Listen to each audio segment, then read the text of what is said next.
Saviez-vous que les pièces et les billets que nous utilisons aujourd'hui cachent des histoires fascinantes?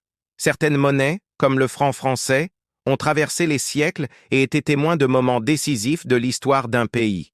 Dans cette vidéo, nous allons plonger dans la naissance, l'évolution et les secrets du franc français, une monnaie qui a symbolisé l'économie de la France pendant plus de 600 ans. Le franc français fut bien plus qu'un simple moyen d'échange. Il fut le reflet du pouvoir, de l'instabilité et de la résilience de la France. Embarquez avec nous pour un voyage à travers le temps et découvrez comment cette monnaie est passée d'une simple unité de valeur à une véritable icône de l'histoire. L'histoire du franc français commence au XIVe siècle, en 1360, sous le règne du roi Jean II de France, surnommé Jean le Bon. Après la défaite de la bataille de Poitiers et en pleine crise économique, la France devait retrouver une stabilité financière. Et quoi de mieux pour y parvenir que de créer une nouvelle monnaie? La solution prit la forme d'une pièce d'or, le franc d'or, d'une valeur d'1 franc.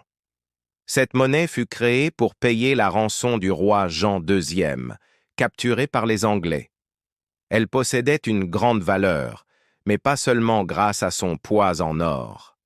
Sur l'avers figurait le roi à cheval, et sur le revers, la célèbre fleur de lys, symbole de la royauté française. Bien que sa création ait été motivée par la nécessité de payer une rançon, le franc d'or s'imposa rapidement comme la référence économique du royaume, posant les bases d'une nouvelle ère monétaire en France. Au fil des siècles, le franc français connut de profondes transformations. Pendant la Révolution française, en 1795, l'ancien système monétaire s'effondra. La France, en quête d'une nouvelle identité, avait besoin d'une monnaie qui reflète ses idéaux républicains. C'est ainsi qu'apparut le franc révolutionnaire. Sous le régime de la Convention nationale, cette nouvelle monnaie rompit définitivement avec les traditions monarchiques. Le franc révolutionnaire adopta le système décimal, le rendant plus simple, plus moderne et plus compréhensible que toutes les monnaies précédentes. Mais la stabilité ne fut pas immédiate.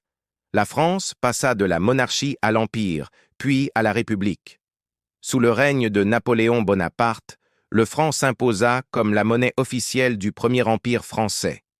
À cette époque, sa valeur se stabilisa et devint une référence économique majeure en Europe. Au XIXe siècle, le franc continua d'évoluer. Avec la révolution industrielle, la France connut une forte croissance économique et sociale, nécessitant une circulation monétaire plus importante. En 1803, le franc napoléonien s'imposa comme l'une des monnaies les plus solides du continent, influençant de nombreux pays européens. Cependant, cette stabilité ne dura pas éternellement. À la fin du XIXe siècle, les tensions politiques, le coût des guerres et les crises économiques fragilisèrent le franc, dont la valeur commença à fluctuer dangereusement. Le choc le plus brutal survint avec la Première Guerre mondiale. Pour financer l'effort de guerre et la reconstruction, l'État français imprima massivement de la monnaie, provoquant une forte inflation. Le franc perdit une grande partie de sa valeur et la confiance des citoyens s'effondra. Imaginez un instant, des familles qui avaient économisé toute leur vie virent leurs économies fondre. Le franc existait toujours, mais il ne représentait plus la sécurité. Il devenait le reflet d'un pays blessé, tentant de se relever au milieu des ruines. Durant l'entre-deux-guerres, plusieurs réformes furent mises en place pour stabiliser la monnaie, mais le franc restait fragile, vulnérable aux crises internationales et aux bouleversements politiques. Le franc pendant la Seconde Guerre mondiale. Lorsque éclate la Seconde Guerre mondiale, le franc affronte l'une des périodes les plus sombres de son histoire. Sous l'occupation allemande, sa valeur chute encore davantage. Les contrôles se multiplient, les marchés noirs apparaissent et l'argent devient un outil de survie plutôt qu'un symbole de stabilité. À la fin du conflit, la France est libre, mais économiquement épuisée. Le franc doit être profondément transformé pour survivre. La naissance du nouveau franc. Cette transformation arrive en 1960, sous l'impulsion du général Charles de Gaulle.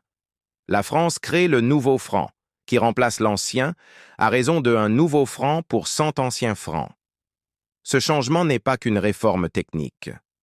Il s'agit d'un acte symbolique fort, celui d'une France moderne, ambitieuse et tournée vers l'avenir. Le nouveau franc restaure la confiance, stabilise les prix et redonne à la monnaie française son prestige international.